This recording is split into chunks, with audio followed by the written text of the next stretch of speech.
state is a fiercely competitive and ruthless society.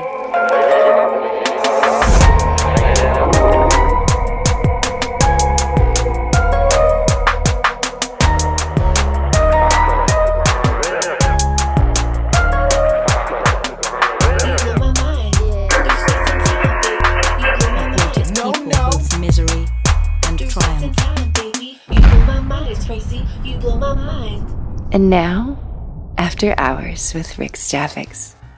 Welcome to After Hours with Rixx Javix. I'm your host, Rixx Javix, coming to you from the darkest reaches of low-security space, live from the Stay Frosty Lounge. Grab a cold drink, light a cigar, and let's talk. Yeah, I'm Feiryred. In-game, I am the co-founder of the Sixth Empire with the Space Pope Max Singularity. And we kind of got together actually to do with the fact that we both are involved very directly with space science. So it kind of seemed like a very natural thing to do. And the more that we got to know each other, the more that we had in common with the fact that our mutual interest in, space. Right. Did you guys meet at FanFest, or how did that happen? Where did you meet? Actually, we met on Facebook. Oh, really? Because 2015 was one that I missed, and that was when the whole Space Pope phenomenon started at that fan fest when the Mittani kissed the ring. Right. And everything kicked off from then. And I only started talking to Charles White, that's who he is in real life. Yes. Because I still do write for Imperium News. And I do all the space science stuff, and I thought, well, why don't I have a quote from him about something that went wrong? And it turns out that's something that he's very much involved with. Right. Is if something has an unfortunate accident, as just to give our next favorite terminology for when things go wrong is something that I found out last week. At a conference that I was at, but I'll go into that in a little bit more depth in a minute. Right. The concept of litho-breaking. Now, that basically means splat. It hit the rocks. Right. It hit the rocks and it died. So I was writing an article about a litho-breaking incident for NASA. So I started chatting to him on Facebook, and we went from there. And then just went on and on and on. And we haven't stopped since. We're really good friends. So. Yeah, no, he's awesome, and he's a good friend of mine too. And he does basically cultural type learning, right? So tries to collect all the learning that has happened for things that have typically when things go wrong for JPL, so that they don't have to continue to relearn some of the mistakes and things that have been made in the past, right? Because a lot of times there's a gap that you don't often think about. When people like with Cassini went down last week, you don't realize that some of the early work in Cassini had happened 30 years ago, right? So absolutely. I mean, this is why I've seen such poignant pictures to do with it, because people can only think of when it was actually doing its dips and dives and orbits around Saturn and its moons for 13 years, but they have no conception of how much longer or how much before that actually happened. Right. Because the whole mission conception, I believe, was about 21 years ago, if not more. Right. That's amazing. And then you've got to get it there, and you've got to get it in place. And they made that thing do things it was not designed to do. Right, exactly. And he did it amazingly. Yeah, it's amazing. And, a lot of people's entire careers are, the Mars landers, which are a couple of them are still going strong, and from ideation to conception to production to launching and all those things. I mean, that can be someone's entire career. And it's quite this amazing. Is true. Even with these things, they're designed so well that this is why at the back of your head, if I was someone designing one of these missions, and in fact I will be involved with designing some of these missions, excellent, that you are going to want to, we have actual 18 months or something where this thing is supposed to operate. Right. But in my head, I want it to keep going forever and ever and ever if possible. Right. So the reason why Cassini ended when it did was nothing to do with its engineering or anything like that. It was purely to do with its fuel supply was running out. Right. That was it. It's amazing. It's amazing. Which was incredibly sad. And that's also what will happen with New Horizons as well. Right. Yep. They haven't answered my question yet as to how long it will last. Right. Because I don't know if you can remember, Charles and I did a live stream on the Pluto flyby a couple of years. Right. Yes, I do remember that. That was so funny. I thought another interesting aspect to Cassini, just because we're talking about it, I thought was the decision to take control of the death to the destruction of Cassini instead of letting it, perhaps impact one of the moons and potentially contaminate a sterile environment. I thought that was kind of an interesting way of looking at That's something I've written at length, actually, and it's something that we talked a lot about last week. Just for anyone who's listening, it was the 7th Astrobiology Conference, the UK one, last week. It sounds like such a party, doesn't it? Oh, you have no idea. Yes, it was a hell of a party. I'm sure. And the title of that was Habitability Beyond the Earth, which is obviously something that I will go into in more depth. I can never stop talking about it because it's what I do. It's fine. Yeah, absolutely. But planetary protection is a really important point. I've written about it before, and people ask, well, why do we need a new rover to go to Mars? Because we've found water. Why can't we just send Curiosity there? We can't. Right. The reason being is because there are several different levels of cleanliness. Is the only way I can describe it. Curiosity is only level 3. It is not clean enough to be able to approach these sites. Right. So, on the one hand, you can look at Mars and say, yeah, it's the only planet purely inhabited by robots. Right. Maybe. Right. And it already has life on Mars because we took it there.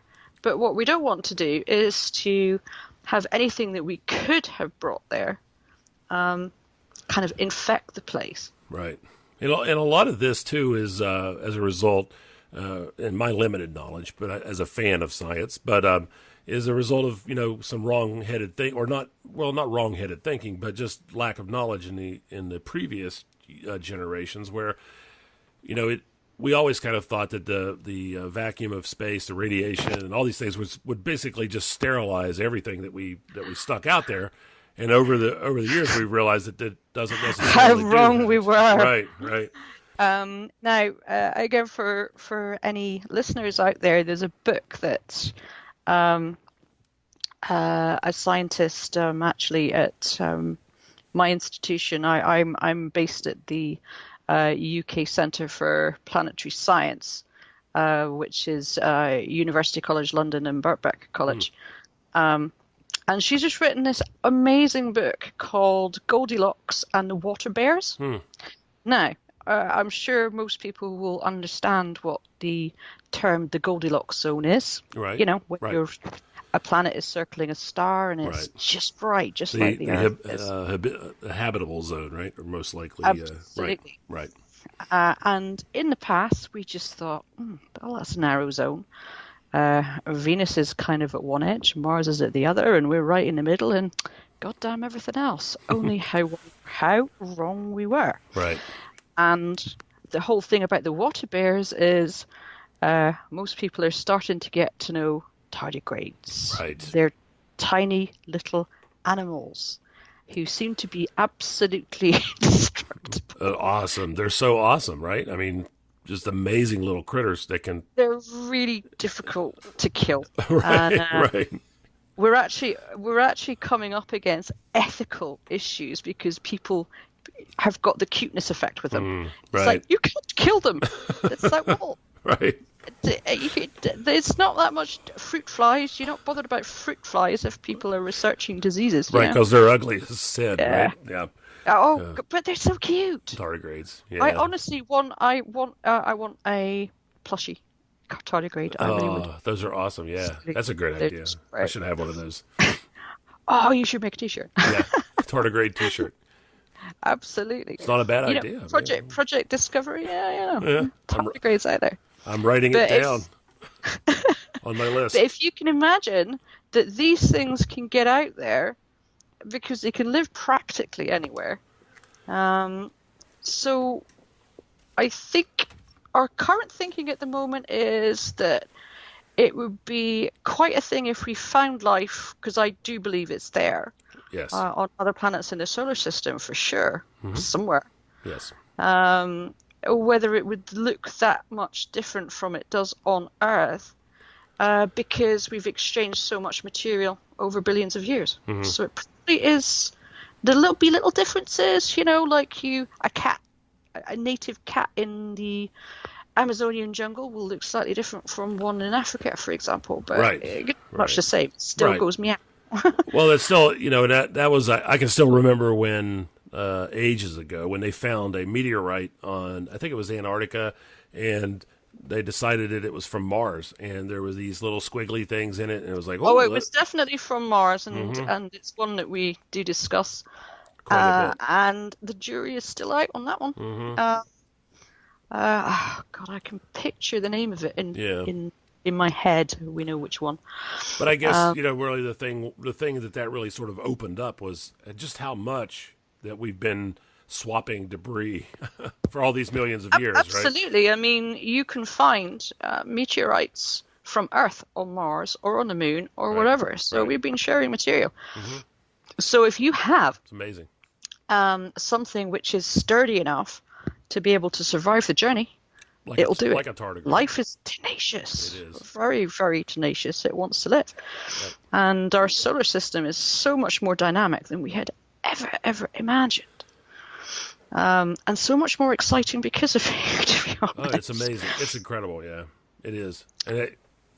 And I think, too, just the expansion of knowledge in general, right? And the discoveries that are happening, sort of they seem exponential, which they always have been. But, the deep field telescopes, all the high res stuff that's going on with finding extraterrestrial planets, and basically finding them everywhere.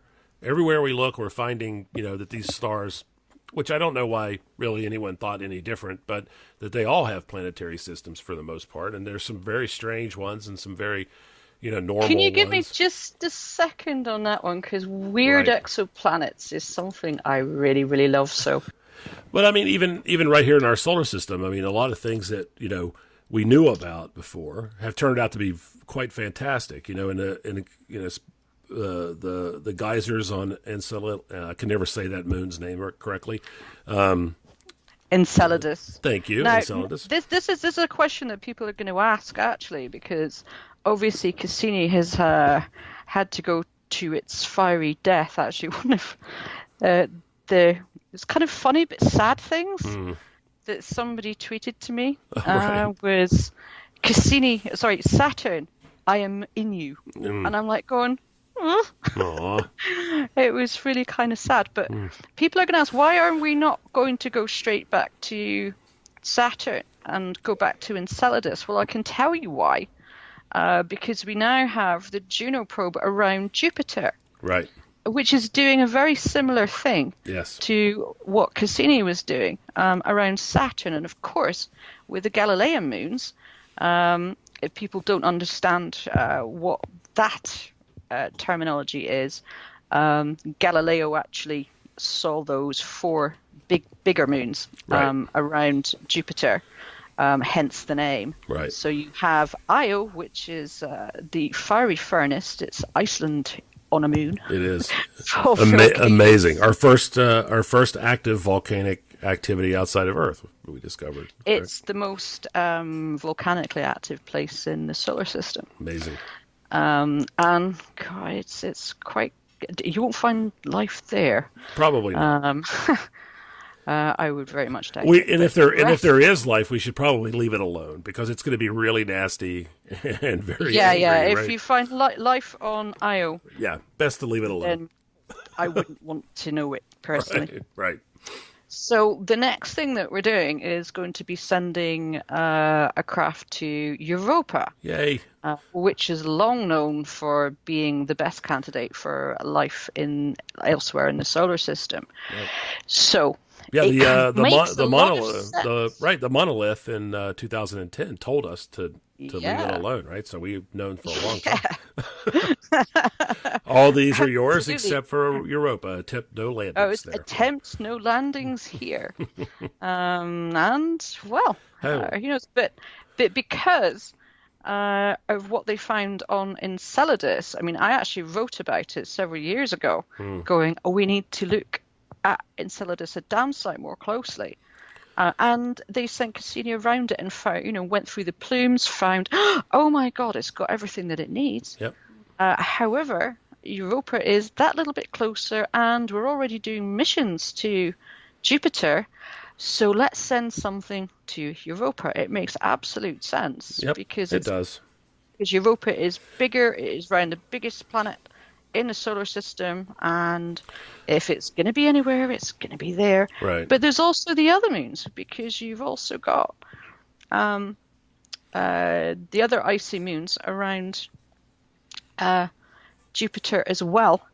They're not quite so good candidates, even though we're fairly sure that there may well be subsurface oceans, but because the ice is so thick, and if you look at the surface, right, it's very kind of like our moon. There's a lot of dirt on it. It doesn't move around very much. Right.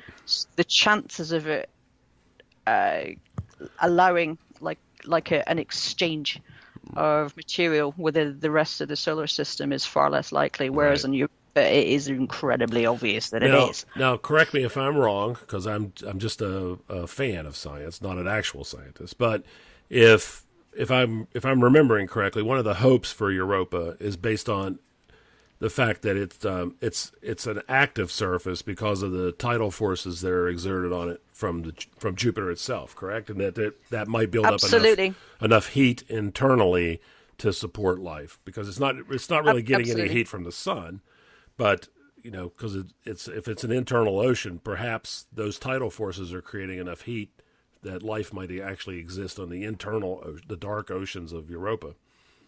Exactly. Right. So if you think of, it's almost like kind of another Goldilocks zone, okay? Because you have the rocky planets from outside, orbiting the sun. Right. So now we have moons orbiting gas giants. Right. So Io is definitely too hot. Whereas you have the other icy moons, which maybe don't receive enough tidal heating, because it's tidal heating that kind of rips and squeezes Io, which is why it's so explosive. Right. Right. And of course that does happen on Europa, and it's a measurable effect. And we've even found that Europa has a magnetic field. It's not an internal one like we have here. It's not an internal engine, if you like, but it's an induced one due to the gravitational forces with its interaction with Jupiter. This is how we know that it has a subsurface ocean, because only liquids can do this. This is how tectonic plates and tectonics work on Earth and other planets. So if you look, say, Venus was like a failed experiment in a way. Right. Because that's frozen in place. It's it's hot, it's nasty, but we do not know what happened to Venus. Venus fascinates me because, for one, it rotates very, very slowly. Right. Something happened to Venus, and we think it's a giant impact, and that basically shut everything down. So it could have been Earth-like in the past. We have no idea, because it's all foobar on Venus. It's a very difficult place to get to and to study. Not so much that. It's just landing on it. Oh, man. Very, very difficult. It's very, very dense atmosphere. Right. It's very hot. The Russians have actually had far more success on Venus than anyone else has. And even their craft have only lasted like under an hour. But there's more stuff planned. I'm quite interested in Venus personally. Yes. Now, Mars is a different case in point because there was a thing called the Mars problem, because Mars should have been the same size as Earth and Venus, but it's not. It's like half the size it should be. Right. And nobody could figure out why. And this is like more recent discoveries to do with how feisty solar systems are, because people, we never knew. You just think kind of it evolves, everything's kind of in place and it's all static and everything stays where it is, but it doesn't. So Amazing. There's a thing called resonances. If you think about the first exoplanets that were found, they're all hot Jupiters because they're big and they're close to their sun, so they're easier to find if you're using transit. Right. I'm going, how do these things exist? Can they actually evolve in place? And there's a lot of a discussion about that. But mostly, you get a giant planet that wanders its way in. And Jupiter actually started to do that. And because we had another giant planet and also another, they all start mucking around with each other way back. We call it the frost line. Okay. All right. So the rocky planets is where you get the warmer weather and warmer climates. And it's when you get the icy moons, that's what we call the frost line. Okay. Because it's cold right there. Right. So they start to muck around with each other, essentially. So Jupiter started to move inwards towards the sun. Only Saturn started to have a little bit of a dance with it, and also a dance with Neptune, so it wasn't allowed to. But that's what happened to Mars, in that Jupiter hoovered up half of its mass. Oh. Yeah. We got a little too close for comfort, right? Exactly. Right. So, because back in those days, I mean, Jupiter was going nuts. I mean, it was just sucking up everything it could get its hands on, right? Because I mean, totally. It's almost a sun, for goodness sakes. Yeah, I mean, it does have internal heat. This is for sure. It didn't quite get enough. It didn't quite get enough food back in the day. You wonder, we're not in a binary system, and they're very common. They are very common. So if you, again, going back to Space Odyssey, failed sun, maybe. Right, maybe. Yeah. There are closer examples that we found, actually, which are very interesting. There's some very strange systems out there. There's no doubt about it. Oh, absolutely. So basically, Jupiter hoovered up the mass that Mars should have had. Hence, that's why Mars is the way that it is. And the thing is, we can actually see that Mars does not have a magnetic field at the moment, but there is evidence that it used to, and there's evidence that it used to have tectonic activity.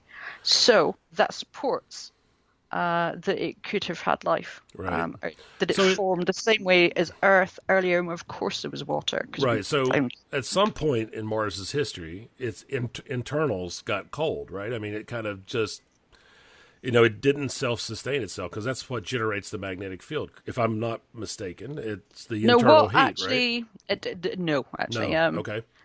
You can have, so Venus is very, very hot. It has a huge amount of internal heat. Okay. But it's got nowhere to go. It's just like an oven.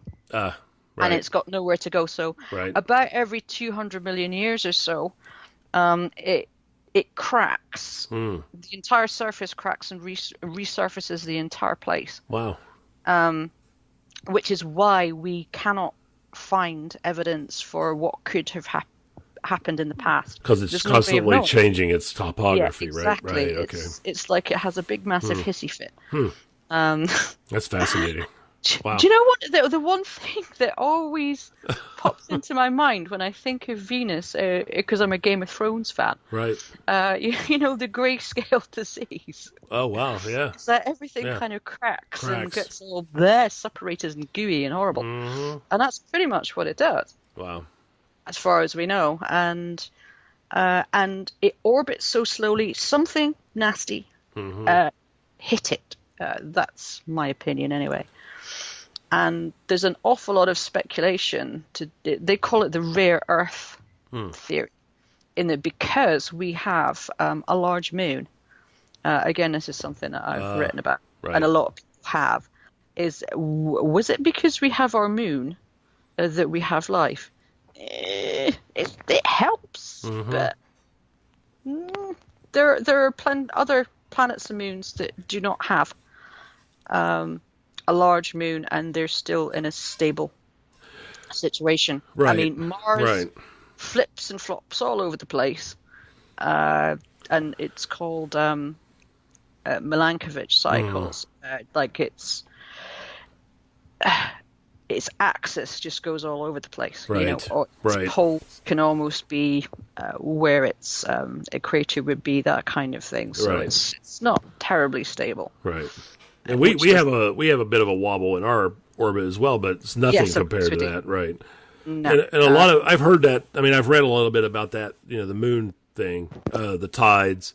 You know, the pull on the tectonic plates. We still have tides, because what is the biggest gravitational influence in the solar system? It's the sun, of course, isn't it? Of course, absolutely. So we would still have tides even without the moon. However, and if you think way back then, 4.5 billion years ago, probably not a lot of people would know that we actually had liquid oceans on Earth 100 billion years after its formation. Wow. Believe it or not. How do we know that? Geology. There's these rocks that we can only find in a very few places, because obviously we have got tectonics. We're here because of tectonics. Right. It recycles everything. It keeps water going. It keeps everything going. Absolutely. It generates our magnetic field, which protects us from space weather. And that kind of thing. Like, I can never say coronal mass ejection without agreeing with Rixx. I just can't. I'm sorry. I'm an Eve player. It's just one of them things. But it actually really, really helps us. Right. Yeah, we're very lucky in a lot of ways. You know, we have all those things going for us. We have Jupiter out there who's scooping up, you know, some nasty things that are headed our way to kill us. Yeah, I get asked a lot, you know, is it the moon that does this? I go, no, the moon's not going to hoover up comets and meteors and stuff. No, Jupiter does it. Right. And we're very lucky. Yes. And the moon, however, it can give a planet stability. Did it increase our tides so that you've got a lot more mixing of water? Yeah. You can't rule that out in any way, shape, or form. There's some other books I've been reading recently as well, as to why is life the way it is. Again, this is, I'm not pushing anybody's books. These are just things that I've found really interesting. Right. A book called Nick Lane, The Vital Question, which is why is life the way it is? And another one he wrote about called Power, Sex, and Suicide. This is after life has actually evolved. And it's all about embosymbiosis, as in, how does all of this work? But Right. It's amazing. It's how we all have our internal powerhouses. But if people want an astrobiological primer, that would be Life in the Universe by Lewis Darnell. That is a very good book. It's not too overwhelming. But it's like, why did life begin? Because you've got... well, why shouldn't it, I suppose? Right. And as far as we can tell, there's a whole idea about panspermia, that it could have come in from interstellar space. From somewhere else, right? The tourist idea, right? It's just... yeah, absolutely. Yeah. We can't completely rule it out, but we think it actually happened here. We think. Obviously, we can't prove it at the moment. But you've got like prebiotic life, and way back when, yes, we had liquid oceans, but you wouldn't want to breathe the air because it's highly toxic here. Yeah. But it had all the ingredients for life. So yeah, we were in a pretty cushy place at the time. But at the same time, because so much banging was going on in the solar system, and I mean that deliberately, actually, because it's a very active place. Very, very active. Late heavy bombardment, this kind of thing, and that we feel was actually to do with Jupiter moving around in the solar system, bashing things around. Right. In fact, we think there's a missing planet where there is a asteroid belt. Right. Again, I blame Jupiter as naughty Planet X. So, of all the planets, how did that is actually a really good point? Actually, what's that? With Planet X. Oh, sure. Because there's a planet that we are missing in our solar system, which is a super Earth, because almost all the rest of them have it. Right. And we don't have one. No. Only Planet X might be one that got gravitationally pushed out by our gas giants way back then. So it's a possibility. Yeah, it might even be the remnant of the planet that was in between Mars and Jupiter at some point, correct? And Jupiter kind of bumped it around or something. Who knows? Maybe. We are finding an awful lot of these very deep, dark, cold worlds. You know, the black worlds out. I know. I love that.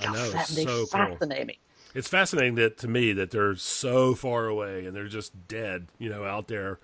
You know, really close to the. It's another word I have a hard time saying, the Kuiper belt, but it's amazing. Those are fascinating, and it's so hard. It is. I mean. Them.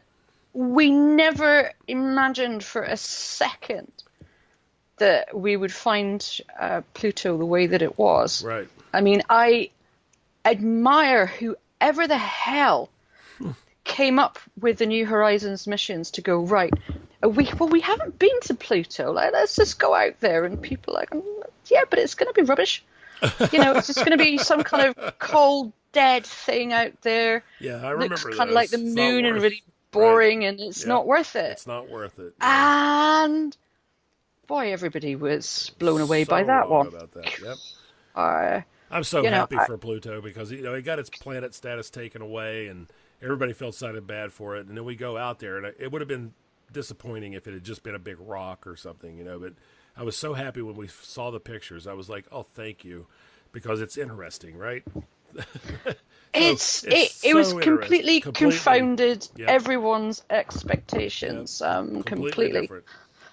And it's why is it still geologically active? We have no idea. Right, what's going on? So obviously there's stuff going on out there. Yeah, absolutely. Yeah. Could be Planet X. You know. Yeah, it's a very active system of its own. With its little moons and everything, and it's like another mini solar system, just like Jupiter or Saturn is. Right. Yeah, that's fascinating.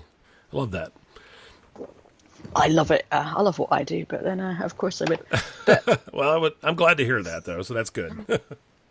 But, I mean, as far as weird planets out there, there are some very strange ones.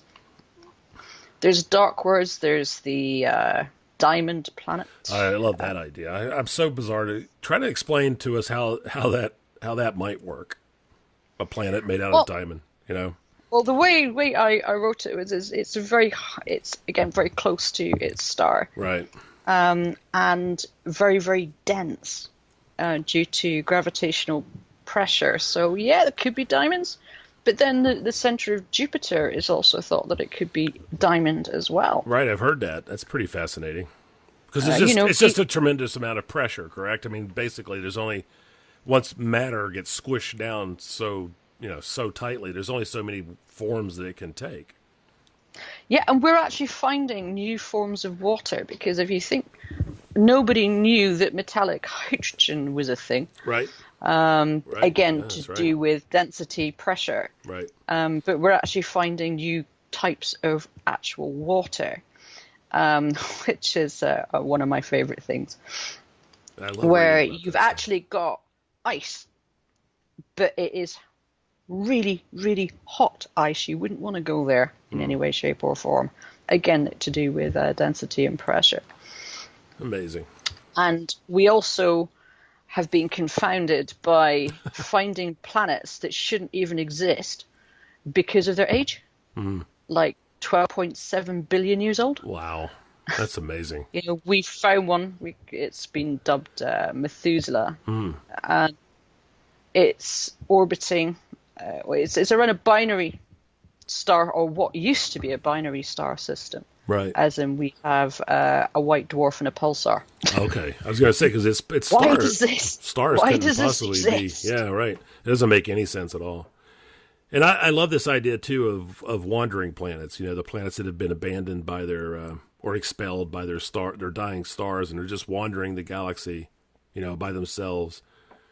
That's such a sad kind of existence, I think. I find it very romantic to think of. This would be a case of your gas giants like Jupiter and Saturn. Right. In a resonance, and they just boot stuff out. So, no, I don't want you. Right. And that's the mechanism, we believe, how it happens. Right. Just kind of, they don't have a home anymore. They're just it is kind of sad. It is kind of sad. I've had questions about whether life could evolve on a planet like that. With great difficulty, is really all I can say about that. Yeah. It's hard to imagine. Hard to imagine. That seems very difficult, right? Wow. So what about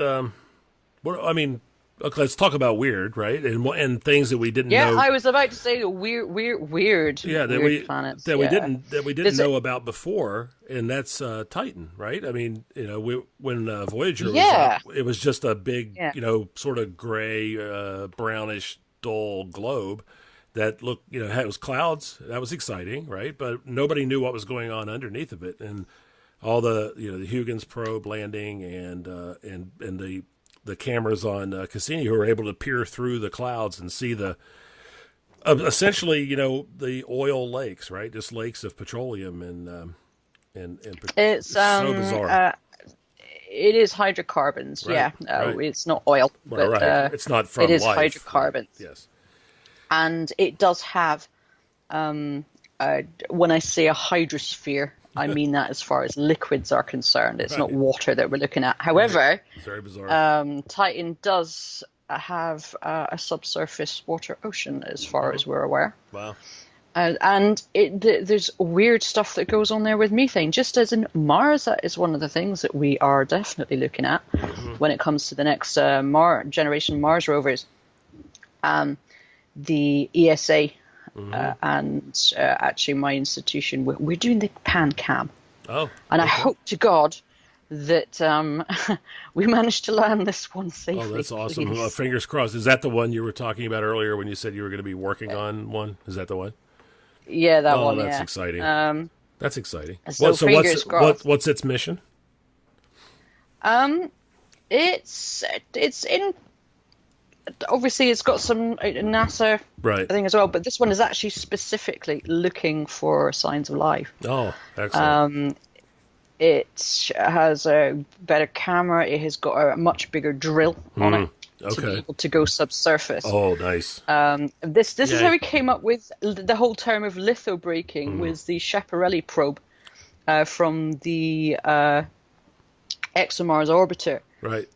Which is going to start sending out proper science as of next year. Yay. It takes a while to get all of these things going. It's already working, it's fine, but to actually get the science from it, it takes a little bit of time. So the Schiaparelli lander was really just, let's just hope it lands there okay and with some science on it. Right.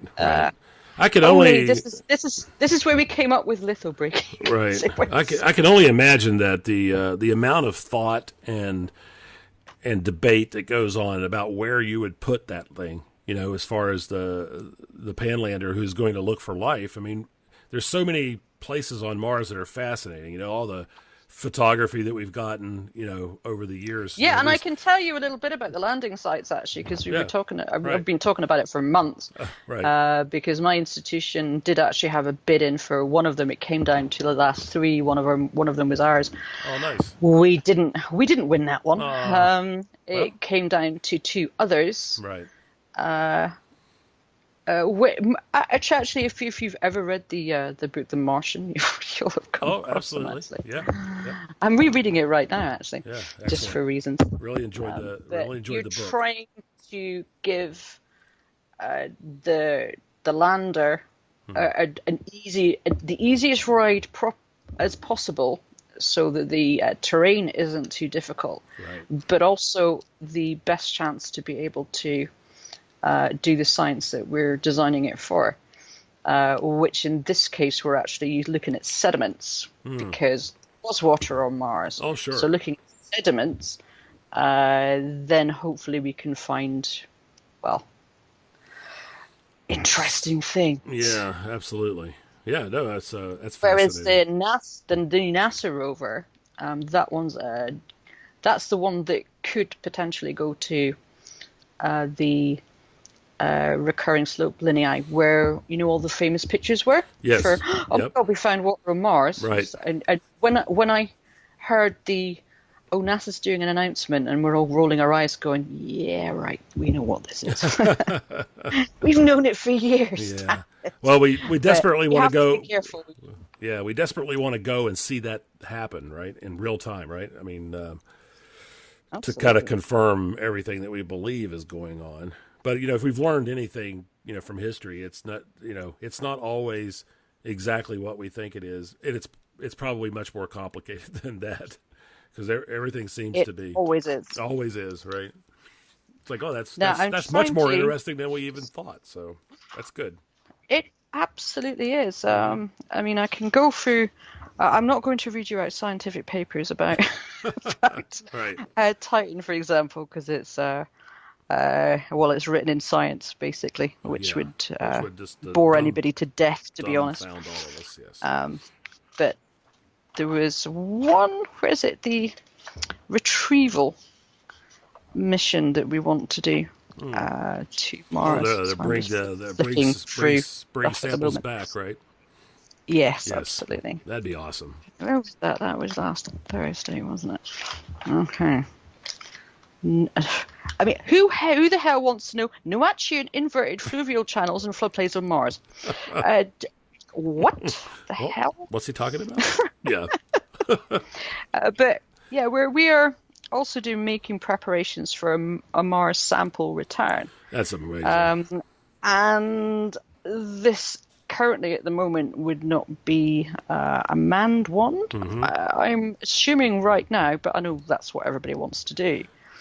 But the other thing that we have very much in mind, particularly in my department, is going back to the moon. Because wouldn't that be such an obvious place to send these missions off for, because you've got fuel? Absolutely. Like there and there, you've also got science to do. So Moon Base Alpha, right. I'm all for that. Absolutely. As long as we don't store nuclear material there, because as we've learned from Space 1999, it can explode and send the moon off into for its own adventures into space. So we don't want that to happen. So we have to learn. We have to learn the lessons. Yes, absolutely. That's a very obscure. That's a very obscure science fiction reference from. I remember it. I was addicted to it as a kid. Oh, I love that show. Yeah, it was fantastic. It's so bad and now. I still can't remember nuclear material randomly sending the moon off. Yeah, it was Moon Base Alpha. They had a storage. It was basically built for that. It was to store nuclear material, and it exploded, and the moon got rocketed off into. I don't know. It didn't have to make a lot of sense back. They could just say no, things but it like was that. so much fun though. I loved that show. Yeah, it's a great idea. Yeah, I don't know what would happen to the Earth. Probably not good news. But if we suddenly lost the moon, actually, we'd be all right. I guess, there would be gravitational effects. That could be bad. It could be. But if it was just, again, it's stuff we're right about. If the moon was suddenly to disappear, we'd be fine. We'll be fine. Right. It wouldn't be that dramatic, apart from no great big tides anymore, and it would make the place weird. a little less interesting. I guess. Yeah, it would be sad. We'd miss her very much, but. Yeah, absolutely. But think of it another way. No more werewolves. True. That is true. Yeah. No more werewolves. I just got it. That's awesome. Delayed response from Rixx. Hey, but it was exciting when was it India landed their or was that India that landed the probe? Oh yeah, it was. That was awesome. That was pretty they've cool. got an orbiter. Right. That was absolutely awesome. Everybody was really. Very Do you know excited. what I loved the most about that? What? Is when you saw their control room. Right. And Right. it was so many women. Right. It was a lot of women. Yep. That's very exciting. I'm all for other countries helping out and doing stuff. I think it's pretty cool. I think it's very exciting. But seeing that many Indian ladies wearing saris, it just made my day, to be honest. All at their terminals, that's very cool. Yeah, absolutely. Yes. And hell, we landed on a comet. Mm-hmm. That was incredible. One thing that really annoyed me is like the guy who did it was told off about his shirt. I'm going, the guy's just landed I know. a fucking spaceship on a fucking comet. Yeah, he landed. Shut up. Even more so than that, he landed one bullet on another bullet. It's just amazing to me that they found each other and it actually worked. It's like it's just insane. The math that must be involved in that. It is. It's incredible. And that amount of orbital mechanics maths, that's gotta be insane. But the thing is, it's so precise. I know. You can get it that precise, but what you can't necessarily control is the fact that Philae went and bounced into a dark corner. Right. We had no way of knowing that. Yeah, that was a bummer. It was so exciting at first, though, when it hit, and then it bounced, and we were all like, oh, where's it going to... and then it just went dark, and that was sad. But, but then it woke up again. Yeah, it woke up, it again. Actually did some science, it was pretty cool. Yeah, they wrung as much science out of that little thing as they possibly could, and we all were very sad about it when it finally died. Yeah. But there's so much going on. Mars obviously is one of our base places, right? Because it's an extreme desert environment, essentially. Right. But what really excites me is the moons, and obviously as an astrobiologist, we want exomoons. I want them really badly. Oh, that would be great. Yeah, I mean, we're looking at how long do you think before we can put one on Europa? I mean, I know that one's already in progress, in planning at least, so... Well, we have the Europa Clipper. That's not going to be a lander. Right, that's just a again, flyby, this right? is also to do with planetary protection, which is a big thing. So if you are doing a retrieval mission, say from Mars to here... Right. It was another very entertaining talk I saw last week. About scientists do weird stuff, okay? Yes. As in impacts. I've got a lass I know Imperial College, and that's what she does. She just bashes things to see That's great. if they find any organic material left afterwards. So other people have done this. So, but also if we do really tiny impacts on a thing, is that also going to, because it creates heat, right? Could that sterilize something? So right. it's progress. Yeah. So if you're thinking, send something to Mars, bring it back, and then all of a sudden all hell breaks loose. We've got War of the Worlds. Right. Right. Yes.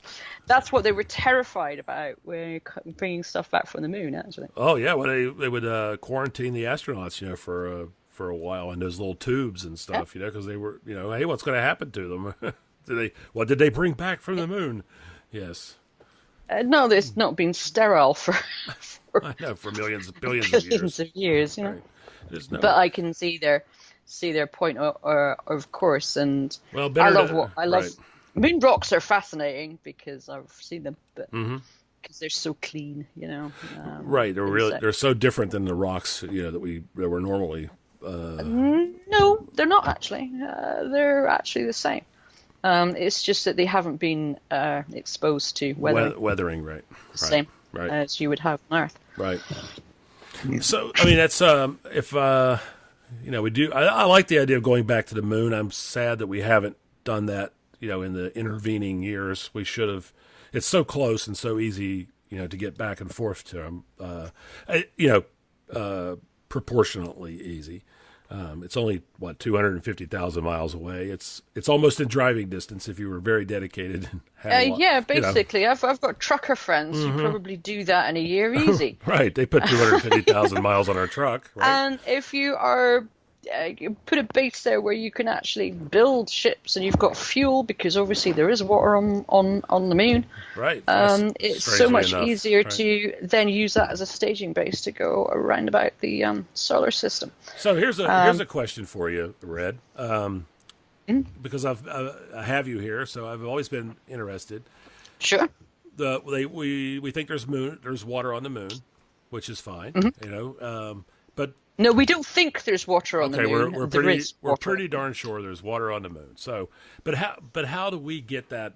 I mean, it's not in liquid form or anything. So how do we? What is it? It's trapped? Ice. It's ice, right? It's if you go to the poles, there's places because the moon doesn't have an axial tilt. Right. Right. Or it is just not worth even thinking about. So. Right.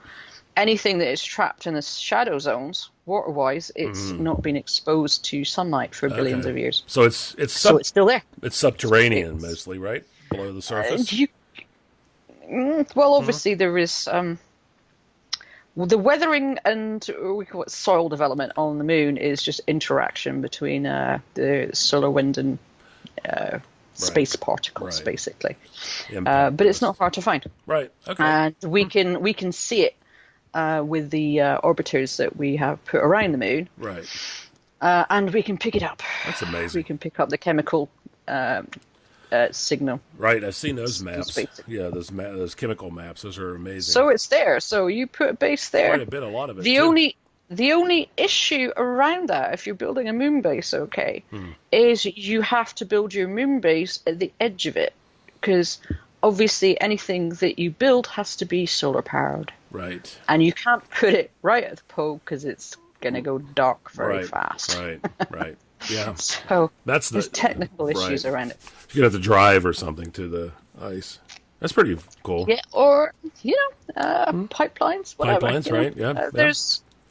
We're very capable as humans. Oh, absolutely. Yep. When we put our minds to it. Yeah. When we put our minds to it. GPL. Right? They're very clever people. They are very clever. As is the science community as a whole. Right. Obviously, there are some more controversial things I'm not even going to go into at this point here. Well, sure. Well, I also know, not to change to change the subject just a little bit. We're running up close to an hour, but just to give you a chance, I know you are involved with the Broadcast for Reps community. If there's anything that you would like to say about that, about your involvement with B4R. Well, that was kind of half accidental, actually, because it's always something that I've done anyway. As has Charles. I've been a counsellor for many years. Okay. It's just sort of one of my unpaid jobs, if you like. It's just something I've always done. Right. So it was a natural when I found out about it. When the CCP did that video, that kind of thing, and we just all kind of naturally got involved. Right. But it really took off when the whole Olivia incident went down, and that completely changed our mission as an alliance, and that's why we do what we do now. Okay. So that makes sense. We're kind of neutral, I guess, in game. Right. It's like we don't care about our kill board or any of that crap. We don't. Right. Obviously, we've got an awful lot of people that we get on with. Yes, of course, we're blue with goons because that's just how it happened. But really, our mission is the whole idea of. In fact, I've got one of our cards just right in front of me, actually, just because it randomly fell out of my pocket. Our motto is "Answer all calls," and kind of how that happened was something that somebody poked me on Facebook. It was about 8-9 months ago, something like that. Okay. And told me to get onto the B4 Discord because he was really worried about a friend. Huh. So I started talking to this guy, and then I just poked everybody else, and I managed to get Max off. And I chased this guy across Ireland because I was the closest. Being in the UK, I phoned the Garda and I got him found. Oh, wow. And oh, good. It took hours and hours to do. So that was a win for us. But also with the whole Olivia thing, that wasn't. But if you think of the whole idea of being the Coast Guard, you've got to answer all calls, whether it's true or not. I love it. You know? Yep. You just have to do it, and I'll call it every time. So anyone who needs to talk to me in private or in confidence about anything, they can. And I don't care whether it's real or not, because I will treat it as if it is, and that's our ethos. That's how we do. Yeah, I've been involved for a long time as well, but not so much lately because real life and other things have kept me away from it. But there were a couple of incidents years ago. This is probably 2 or 3 years ago now, where me and a couple other people were led down a very long and convoluted path that ended up being nothing. And I remember, I can very distinctly remember, that happens every once in a while, right? Somebody asks for help and it ends up being, something completely different by the time you're finished with it. But I remember, all of us basically saying that, it's worth it in case it were real. I mean, it's not something, you can't go into it thinking that, you're going to save a life every time. Sometimes it's just the simplest things or just somebody needs somebody to talk to. But, you can't let a few bad apples spoil the whole bunch, right? So no, and that, as I say, the whole Olivia situation, that really focused us, and it completely relaunched Sixth Empire, to be honest. Cause, excellent. Before that, I'd started it with Max, and then unfortunately, both of us had got very, very sick. In real life, so we were like a famous alliance of two people for quite some time. And then stuff just started to generate, and that happened, and because we put an awful lot of energy into it, and we just thought, well, okay, it doesn't matter if it's not real, exactly. But it's the fact that the whole community came around behind it, and I guess I talked to Max, and I said, look, we actually have to turn this whole thing around so people don't get soured on the whole thing, that everybody's fakers, that everybody are complete scamming bastards, basically. There's always that. We worked hard on that, and I feel that we turned everything around, which I'm quite proud of, to be honest. Good. And we keep that going. I mean, what I find now, we obviously talked to Josh McAfee, who started everything up. So he's more involved now with the what is it? We kind of take care of the broadcast for reps in Eve. He does the spam for Heels, which covers an awful lot of other games. So it kind of gives him, I don't have to cover that because it's covered, sort of thing. That's a tremendous amount of responsibility, obviously. He's done a great job with it over the years, and all kudos to him for doing that. He's an awesome guy. And also the people who work on Discord, which I don't often have the time to do. And they do a marvelous job. Yes. What I tend to find happens for me now is because we're kind of known for it, is I get PM'd a lot. People just talk to me. Privately. And if they're not, well, if they want to post on Facebook, whatever, that's fine, and there's a huge amount of support there. But some people want to have a little bit more of a personal contact, or if it's something that they find too difficult to talk about in public, then I get PM'd, and it's what I do. So it's cool. It is, but it can also be flipping hard work sometimes, to tell you. But you can't not do it. I mean, we do that. There's a lot of self-support in our alliance, in our corporation, people. Well, just today, one of my friends in Minnesota, and he's been hit by a car. So the whole time I'm sitting here thinking, I'm watching because I have Twitter up. Hopefully he'll tweet here in a minute that he's okay. because did tweet earlier, so I'm assuming he's fine because he did tweet, but I haven't heard I'm okay, from him. So I'm worried. It is. We've had the same thing. We've had, alas, she's not actually in 60. She's one of our, she's a blue, and she's had some really horrible, accidents and that kind of thing. And we're all there for each other. You know, exactly. And that's exactly how it should be. Exactly how it should be. Exactly. Yes, we're all real. We're all real people. 6E. Right? Mm-hmm. If I had the means, if one of our guys was in trouble, I would get on a fucking plane for them. I don't care, we'll help each other out as best we can. And that is how it is. Yes, absolutely. Yeah, absolutely. Yeah, I mean, if we can't do it, then maybe somebody else we know can. Because, my wife and I were just talking about this the other night. Essentially, we could pick up and fly or travel anywhere in the world, and we'd probably know somebody there. Yeah, absolutely. I mean, I know Eve, from playing Eve, I can sofa surf around the planet. It's fantastic. Right. Yeah. So if any other Eve player is coming, to wherever I am, just hit me up. Right. Give you a floor or whatever. Right. It's kind of neat. It's kind of nice it's a strange feeling to know that you're friends with people all over the world. It's kind of cool. I like it. I don't even find keep it doing strange. These things. Right.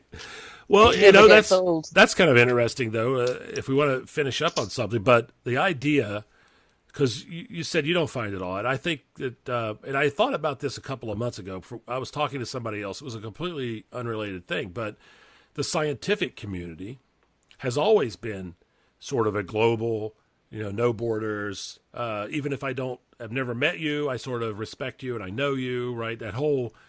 It's sort of like the proto gaming community when you think about it, because, for hundreds of years. You're correct, actually. Yeah, you're absolutely right, because of the people that I talk to, and again, a part of it's almost a little bit like the butterfly effect in a way, in that, Mike Brown, the Pluto killer, the guy who killed Pluto. Right. Yes. I was studying astrophysics, and I found a course of his online. Oh wow! And that completely changed everything for me. And another one, this one you'll love, is Michael Mayer. Oh sure. Who does Project Discovery? Yes. Yeah. He was at FanFest this year. Right. Yeah. I studied with him online 3 years ago. Oh, that's so cool. Yeah, I mean, it's a small world, but it's amazing, but the scientific community's been that way forever. I mean, for a long time, obviously, for hundreds of years. Just sharing information, talking to each other around the entire planet. That's kind of cool. When you think about it, it's kind of the prototype for the gaming community, the way Eve is now, in many ways. Yeah, very, very much so. And it's like with the conference I was at last week, because people have been, oh my God, this whole Brexit thing, which I'm not going to go into that at all. That's a mess. Because we had obviously people from the UK Space Agency with us. Right. Going, don't worry about the ESA, we're still very much a part of that because it is a scientific community and it's got nothing to do with politics. Yay. And we left it there. Yeah, best to leave it there. That's because great. That's good news, exactly how it should be. Exactly. Yes. Well, when if you take the idea just a little bit farther, you even have, within the scientific community, especially at various times in history, there have been, even what you might even consider alliances and and reds and blues, sort of, for differing ideas. Right? You've had this one camp who was, sort of very, very adamant that this was the way things were done, and another camp that was, no, it's completely the opposite. And they were, often very angry with each other at various times. You have never seen a bunch of geologists in the pub on a Thursday night. Oh my God. It's like the amount of fighting that goes on is unbelievable. Yeah, that's awesome. Yeah. We argue, because obviously, because astrobiology is a huge, huge subject. Right. So you have to know bits of pretty much everything, because it covers almost astrophysics, all the biology, you've got chemistry, you've got physics. It covers everything. Right. So everything plays a part, even down even the weirdest things. Right. really everything. Yeah, everything. I'm trying to recruit people in my alliance who are microbiologists. Right. We need you. Come to the dark Right. side. We do need you. That's awesome. Because I've talked to a lot of them, but geologists seem to be particularly feisty. Mm-hmm. I'm not quite sure why, but they are. But Right. That's because interesting. you can't argue about things like, well, this is a Higgs boson, this is what it weighs. Right. End of story. Right. End of story. Or whereas if you get a weird fossil or something, then it's like, oh, Yeah. God. Where did that come from? That's geology hammers at dawn. I tell you, Right. Right. No, you wouldn't think of that, but I guess it's probably true when you stop and think about it. Feisty bunch. Yeah, with good booze, I have to admit. But awesome. no, scientists do argue. We do disagree, but we can also put on a very united front when we do agree. Right. Too. Right. Yep. Thank goodness for that. And and the great thing is when something's been proven, then everybody just has to agree with it for the most part. So that's kind of nice too. Obviously, apart from a few things that stupid people don't agree with. Well, yeah. And we know what we're talking about here as well, don't we? Yes, we do. We probably shouldn't bring them up because I hate to put them into the limelight. Yes, I hate, even on a stupid little podcast like this one, I hate to even acknowledge that they exist. But there are always going to be those who choose to think their own way, which is fine, I guess. And obviously debate is always good, and I always find with people who vehemently disagree with things that I know this is true. Right. It's like, do you want to test out the theory of gravity? Right. You're welcome. Yes. Go and jump off that cliff over there and see how you get. Yep. But it helps us having people argue with us because it makes your arguments better, quite simply. Yep. And it's a constant, never stopping, ever evolving process towards truth, I guess.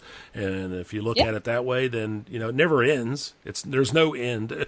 I find it fascinating that, way back in like the 18th century when things were starting to really pick up, that people thought there would be an end to knowledge, that at some point in the near, we're kind of there. We've kind of discovered everything. We're going to be done soon. There were actually people who thought that. The limits of Newtonian physics. Right? People thought they figured it all out. Yep, got that figured out. And then someone went, "Oh, what's this radiation stuff?" Oh my God. And then everything went I could see weird. through my hands, right? Yeah. Oh, that caused lots of problems too. It did, yeah. So, it never ever stops. Every time that we think, I actually read something a few years ago about have we reached the limit of physics, and we're talking about quantum stuff, right? And I'm like going, let's not what? start this again. And it's what Really? they say, everything goes in cycles, right? So it's just kind of comes around every once in a while. Are we done? And like, no, we're not. Yeah, we're not we've found the mass of the Higgs boson. Therefore, particle physics is going to get really, really boring. Yeah, right. Not so much. No, absolutely not. Still a lot out there to figure out. We really don't know exactly how gravity works. That's a big one. And then, renewable energy, that would be nice to crack that one at some point. So we wouldn't have to worry about. We're doing a lot better at that now. Mm-hmm. Yeah, we are. I would like to. Gravity has always been I think, but come on, gravity waves. Yep. Einstein was right. That was big. That was a big deal. Oh, yeah.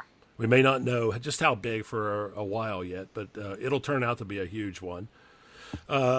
Fusion power, that'd be nice to maybe crack that sucker at some point. That would be nice.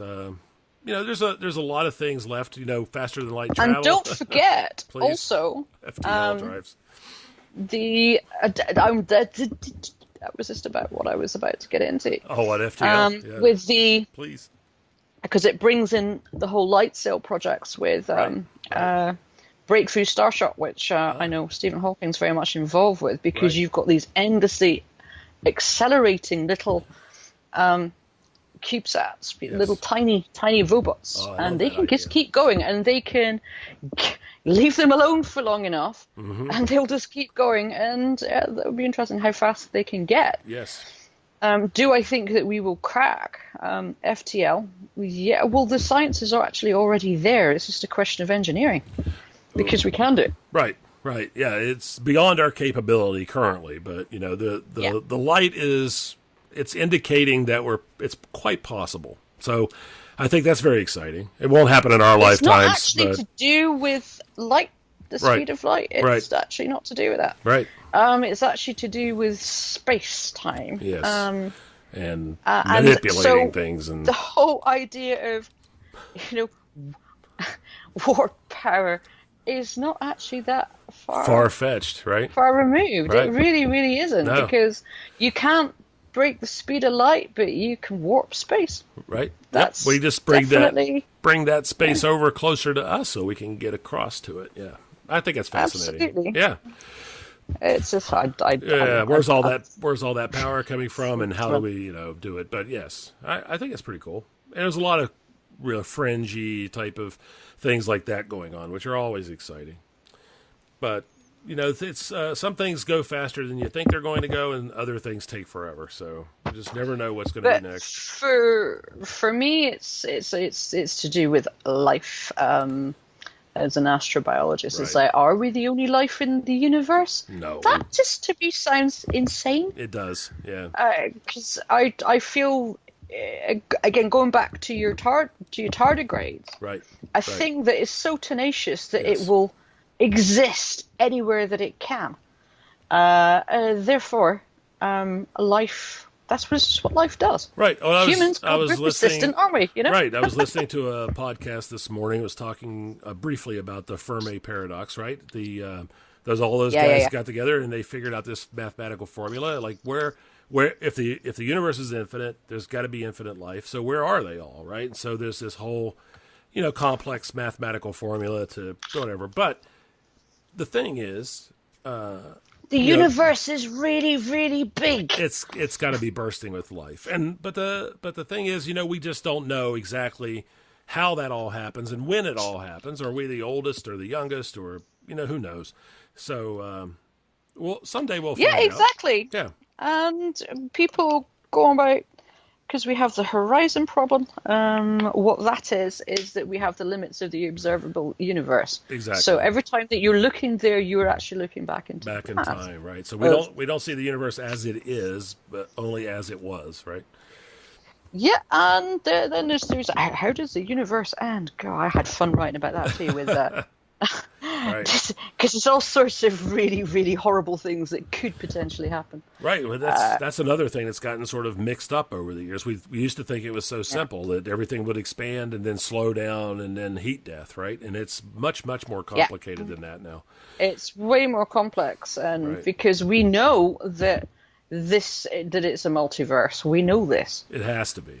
And so, as far as I'm concerned, this is personal opinion, of course. Sure. Is that where we are? It's a local expansion event. Mm-hmm. What we can see is a local expansion event, and there's lots of it out. Right. So I'm not worried about other life in the universe. I guess what I want is to actually find it. Right. Right. So let's talk about what do you're involved in this. So how do you imagine that's going to happen? Because I think the idea of hearing a radio signal is that's possible, but that seems to have been going on a while. We haven't really, although there was a little blip the other day, but or a couple months ago. Oh, with that's all very but kind of weird, debatable, and then you've obviously got. Do you think our the cameras, the equipment's going to get sensitive enough that it might not be that? It might actually just be... I can't wait for the next generation of telescopes, because what you're talking about is remote sensing, and we're looking for biosignatures. Right. So, even in our own solar system, methane on Mars? Mm-hmm. Now, we were talking about this last week, actually, at our conference, because there are ways of telling whether it's organic or whether it isn't. Right. Because we have found methane on Mars, and methane's a huge biosignature. Right. But it depends on where it came from. Right. Other biosignatures, oxygen. You think oxygen would be a biggie, yeah? Except we found a lot of oxygen. Neptune, for example, has tons of it. Right. And that's bad. That's bad. We don't have any Neptunians. But what is a real biosignature is ozone, which we have. That's a massive biosignature. So that might just be the way we kind of find it, don't you think? I mean, we start. This is remote sensing using looking at atmospheric chemistry, which is something I'm very interested in. Right. Do you know what would be an absolute final thing as to, oh my God, there's life there? Okay. CFCs. You find CFCs, you've got intelligent life. Right. Manufactured materials, right. Yep. That makes perfect sense, doesn't it? I mean, they've got pollution on that planet. There's only one place that could have come from. Right. Lots of industry. That's one of our favorites, you know. But that makes sense. ozone and methane together. Yeah, you're in with a chance. That's fascinating. I think that's probably where it's going to happen first. You know, not necessarily that we know for 100%, but it's like that one right there. We think it's got life on it. You know, that's kind of neat. Yeah, and also when you think about, you know, our next door neighbor, which is Alpha Centauri. Right. We know that there's an exoplanet there. Right. And it is an habitable zone. However, it's orbiting a red dwarf star. People just think, oh, they're quiet little things. No, they're actually very feisty. Yeah. And quite violent. Right. And if you think of something that's orbiting very close, it's like the TRAPPIST system. Right. It's not impossible, but it doesn't look great because they're all tidally locked, as in like our moon. Right. It's a different thing. Our moon is tidally locked to the Earth, right, which means we only ever see one side, but it's not tidally locked to the sun, which means it always gets sunlight. But if you've got a planet who's tidally locked to its sun, that's a different matter. Right. So you have got like a Mohican stripe down the middle where life could potentially exist. There was something I read and I had to write about it, is that one way around that is fluorescence. Is that you can actually get rid of the stellar, you know, the sun's energy via biofluorescence. And I just went, oh my God, if I saw a glowing planet, that would be awesome. I would be cool.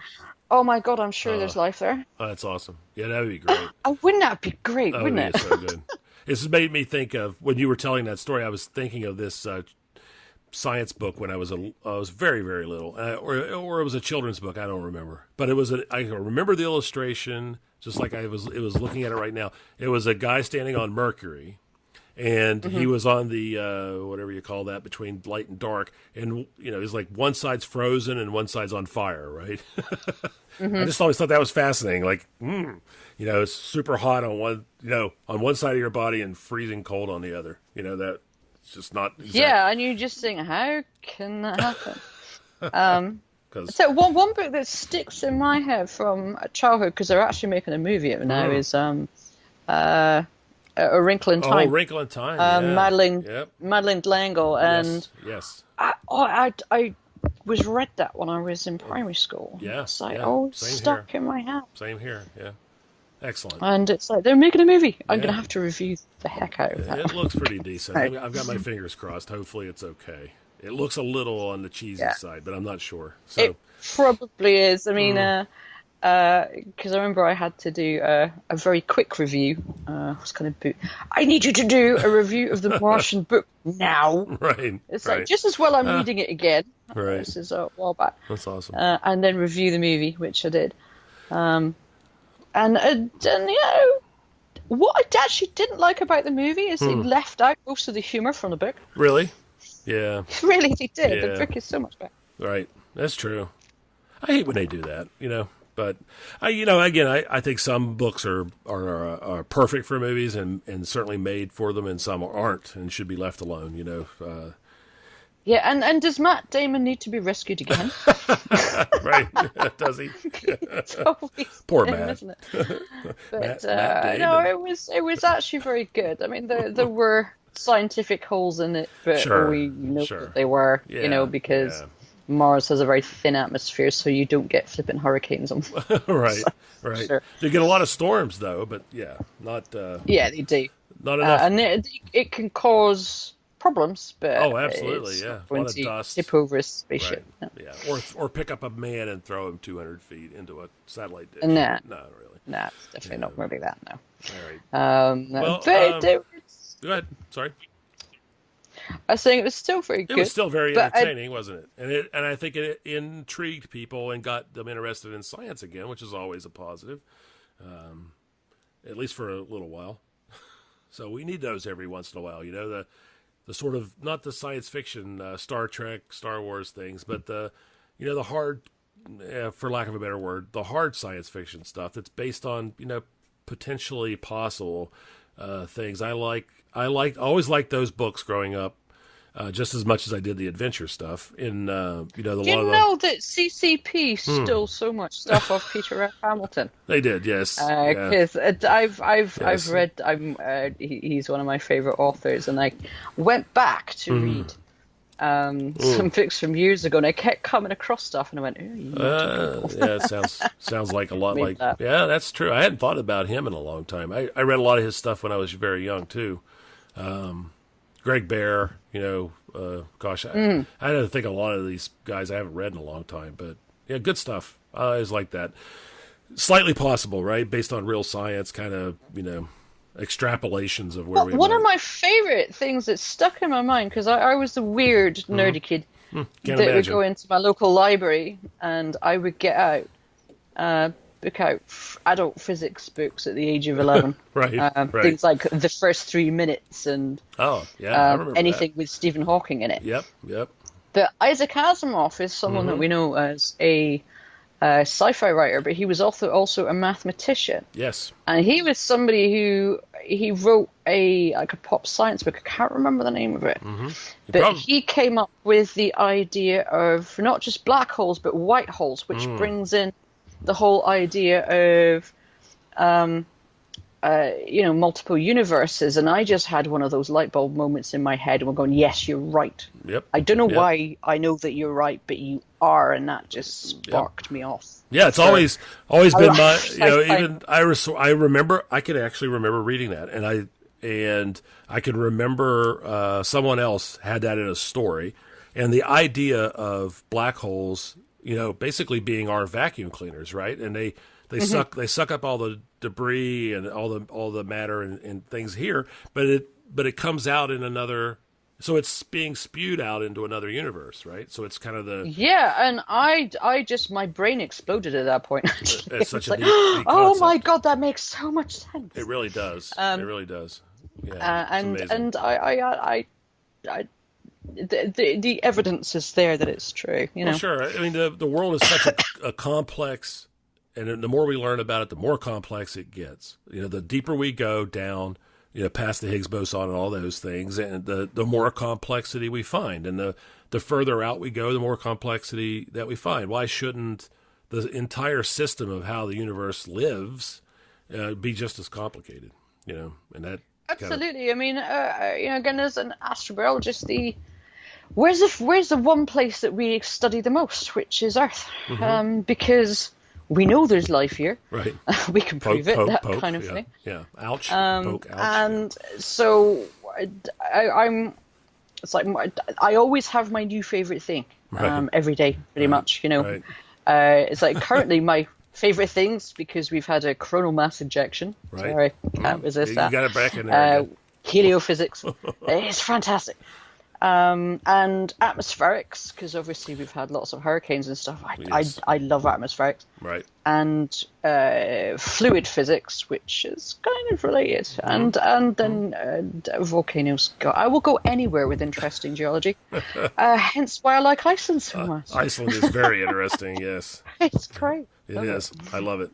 It's awesome. Well, I really wanted to say thanks for coming and for being on the podcast. Is there anything else that you would like to add that we might have missed, or do you want to shout out or call out to anybody or anything? I could go on for hours and hours and hours right. about what I do. You would be wanting me to shut the heck up, really. Right. I'll have to start the music like they do on the Academy Awards, right? Yeah. Yes, it's like, go away now. Shut the hell up. Right. But generally, as far as my interaction with even science, I absolutely have to hand that to Max Singularity, Charles White, because he's one of my best friends, and we talk about things. And he posts he posts that a was lot. Just such a meeting of minds and everything. That's awesome. Because I did an interview actually at FanFest. I'll use politer terms than. And then I use it. I didn't realize the guy was going to use my exact words. That's funny. Right. But Charles White is me if I was a guy and vice versa. We're just exactly the same. Yeah, I can see that. So I really use different terminology, right? Which I'm not going to use. Right. I can definitely see that. Yes. But I think you know where I'm coming from. But we're so alike, and we just gelled together, and we always post tons of science stuff because that's where our hearts are, and also to do with our in-game stuff, where pretty cool. It's all about the community, Right. It's like we've always said, it's like we don't give a monkeys about our kill board. We really, really don't, unless you are really stupid where I have to boo you, Right. That has happened. Yeah. Generally doesn't. Well, that's good. That's good. Yeah. All right. Well, but I think it's just the way that we've been able to energize a community is what I really, really love that. And the way that people can come together or feel more able to. Right. Whereas if you can imagine beforehand, it's all about, no, you can't talk about your personal issues because this is Eve and suck it up. Right. HTFU, right? HTFU, yeah. Exactly. Yeah. Whereas, no, actually you can talk to us because we're all human beings, and at the end of the day we're quite often close friends, or we make friends with each other. Yeah, there was a very well-written article on Massively the other day. I don't know if you had a chance to see it. It's been floating around for a couple of weeks. But and it was, I found it fascinating because of the how long Eve has been alive, for almost 15 years now, and the way that the gaming was seen and the way people participated in gaming at the beginning of that time period is completely different than the way we engage in gaming now, right? And a lot of this is exactly a lot of the things that we did to each other back then, which was just in good fun and everybody was having a good time, and it didn't, because we weren't playing real people, we weren't playing real characters, we were just kind of having at each other, and whatever the game allows you to do was fine. And then it's evolved to the point now where those things, when you look back on them, you would never do today, right? So a lot of these, because of the influence of social media. We're all on Facebook, we're all on Twitter, real people, so we all actually have names and faces for each other, and we all have lives. Right. His point was a lot of the things that have happened over the last few years, which in the past would have been celebrated, now it's changed. Like there was an incident a year or so ago where somebody stole an incredible amount of money from a corporation, and it was like, haha, I stole. And the comment from the guy he stole it from was very telling. Was, I don't really care about the stuff. I just lost a friend. And it's like, exactly. And I actually saw someone say that today. Right. And I know people who do. I know people who do dreadful things. Right. Absolutely ghastly things. Right. If you've ever heard of the Thieves Guild, and sure. Good friends of mine. I don't know anything about that, of course. Of course. But there is a very, very strict demarcation between what you do in game and what you don't. I mean, the latest thing was to do with Sarah Summers. Right, sure. Did I have anything to do with that? God, yes, I was right in the middle of it. Right. So, I've been contacted. Again, I think it's to do with the whole thing with the answer all call things. And it just seems to have expanded slightly to go and, what are you going to do? Like the UN of Eve? And like, well, it depends on the circumstances. It does, yes, I'm not going to drop all of our resources on just because what you got Jita scammed. Right. Sorry. Right. No, it's not going to happen. That is very much HTFU. Just get over it, Yep. In-game stuff but is in-game stuff. Yeah. It absolutely is. It's just when people cross that line. Yeah, and that line is when, a lot easier to cross now, and I think that's why you see more of it. You know. Exactly, and I think that's probably a lot to do with the article that you were just mentioning, Yes, because yes. it's so much easier to cross that line now. Yes. And because I think the way that a lot of us have been putting a lot more energy into building the community in a way that, we can actually rely on each other to at least a degree. Exactly. If we, it's like the whole sacrosanct hashtag before R. Right. Because it is. That's insta-banning. Right. Right. Yes. If you've got the main Facebook group or, our Facebook group. Right. And people don't often realise, which I find amusing, that because of the two main groups that we don't all talk to each other as admins. Yes, we do. Yeah, exactly. Regularly. Right. We all talk to each other. Right. And we also have an awful lot of contacts elsewhere as well. So if there's a real problem going on, then we'll know about it. We'll know about it. But at the same time, we don't want to. You don't want to stop people having fun. You don't want to stop people if you're doing well at your Jita scams. Fair enough. Yeah, more power to you. Right, exactly. Right. I lost my Atron, or I lost my Orca, or I got caught with the Titan skill book in my hold. Right. Yes. That I've seen. I had to dip through that one once. Right. Jesus. Yeah. Don't do it. Don't do it again. That's what I tell people. So just don't do that again. Learn. Absolutely. Learn. I had somebody in. Was it when I was in FA? Somebody has your corpse. Somebody I know. One of your corpse. Right. Yeah. From Jita, actually. I can't remember what it was that you did, but I thought that was really funny. That's funny. But what is in game stays in game. Stays in game. Yeah. And you do not threaten people. No. You don't dox people, which is the whole thing with the last scandal that happened. Which we don't need to talk about because there's enough said about it. Enough said. Yeah. All right. But Red. on another note, just to end off, there was I was tweeted a thing about Project Discovery. There was an AQA. I didn't, because I was in hospital today, so I'm sorry. Yeah. Didn't manage to go on too much. I did retweet it. But please do and go. It's on Reddit. There's an AQA with the Project Discovery team, so please, everybody, go and have a look. Awesome. I don't know if this was a few hours ago, so they're probably gone offline at the moment, but it's the same team that's running that. That is the University of Geneva. Nice. All right. With Michael Myers' team. So excellent. Yeah, I'll dig it up and I'll find the link and I'll post the link with this when it goes up. Yep, this weekend. So I appreciate it, Red. I really appreciate it. It was a great conversation. Thank you very much. And you're more than welcome. Yeah, As I say, you're best just to tell me to shut up because I can talk about this subject all fucking night.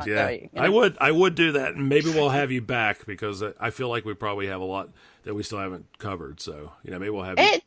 There's tons, and everything keeps changing. Yes. So I wouldn't sort of say it was something that I would be worth doing every week, but I personally could. Right, yeah, no doubt about that. All right. And obviously tie that in with because I think you've only talked to Max once, is that right? Yes, Max and I talked last summer. Yes. Yeah, that was fantastic. That was a great podcast. Yep. I really enjoyed that. Yeah. But I just thought I had to mention that the Project Discovery stuff, because that was the majority of what I did at FanFest, to be honest. Right. There's me dressed as a space nun, talking to random journalists about exoplanets. That's awesome. Very cool. I know. I love that we're doing that and stuff. But I do actually have to go now because now we're bumping up against. I have to go turn the oven on and start dinner thing. So indeed. But yes. But it's great talking to you again. I've missed you, mate. Yeah, I know. I know. Are you going to be in Iceland again in April? Yeah, I flipping hope so. I hope so too. We're planning on being there as well. So. Oh damn! I need to find my passport. I need to book a flight to sleep. Yeah. And Amsterdam. Yeah. No. But hopefully see you in Iceland in the spring. We'll be there. And you take care. You too. Take and care. love to your missus, by the way. Thank you very much. I'll tell her you said hello. Bye. You take care, babe. You too. Bye. Bye.